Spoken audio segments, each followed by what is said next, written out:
UGC BJP के गले का वो फांस बन चुका है जो कि ना उगलते बन रहा है और ना निकलते। बीजेपी की स्ट्रेटेजी हमेशा से हिंदू मुस्लिम का मुद्दा बनाए रखने की रही है, जिसकी वजह से हिंदू यूनाइटेड होकर उनके तरफ वोट कर। लेकिन एक यूजीसी जैसा फैसला उनके लिए एक चिंता का विषय बन गया है। सीजेपी प्रोटेस्ट का ही रोड मैप अपनाते हुए इस प्रोटेस्ट के कुछ दिन बाद इंस्टाग्राम पर एक पेज बनाया गया, रिजर्वेशन हटाओ आंदोलन के नाम से। देखते ही देखते कुछ दिनों में इस पेज पर लाखों फॉलोअर्स आ गए। बात बढ़ते बढ़ते यहाँ तक पहुंच गई कि 22 अगस्त को जंतर मंतर पर फॉरवर्ड कास्ट की एक भारी संख्या इकट्ठा हो गई। इनकी सीधी सी एक ही मांग थी कि रिजर्वेशन खत्म होना चाहिए।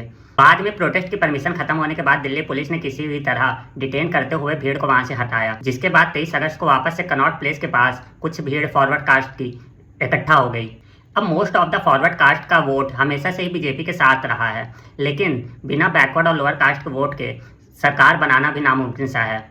अब इधर ये आंदोलन शुरू हो गया है और 2027 का यूपी इलेक्शन सर पर है, इसीलिए बीजेपी सेफ प्ले करने की कोशिश कर रही है और जितना हो सके उतना इस पर कुछ भी बोलने से बच रही है। हालांकि बीजेपी के अलायंस के ही चिराग पासवान ने 23 अगस्त को एक स्टेटमेंट दिया कि रिजर्वेशन अधिकार है हमारा और इसे कोई भी हटा नहीं सकता। सीधी सी बात है, अगर यूजीसी विड्रॉ होता है तो बैकवर्ड कास्ट अपना हाथ खींच लेगा और अगर यूजीसी इंप्लीमेंट होता है तो फॉरवर्ड कास्ट अपना हाथ खींच लेगा। और ये इसलिए बीजेपी के गले का फांस बना है क्योंकि यूपी में लगभग 20% फॉरवर्ड कास्ट है। और सबसे बड़ी बात, भारतीय राजनीति में एक लाइन बड़ी ही प्रसिद्ध है कि दिल्ली का रास्ता यूपी से होकर जाता है।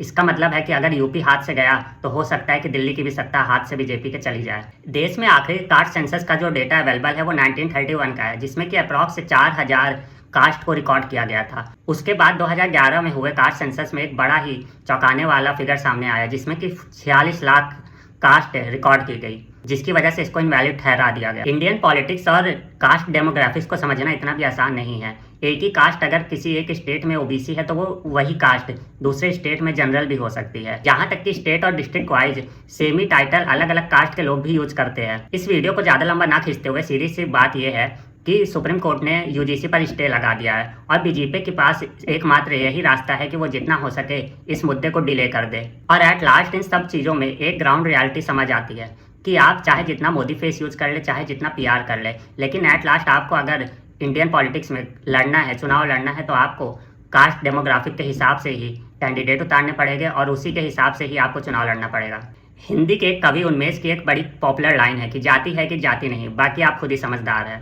अगर ये वीडियो आपको पसंद आई है तो इसे शेयर करें और अपना ओपिनियन कमेंट में बताएं और हमसे आगे ऐसे ही जुड़े रहने के लिए चैनल को सब्सक्राइब करिए।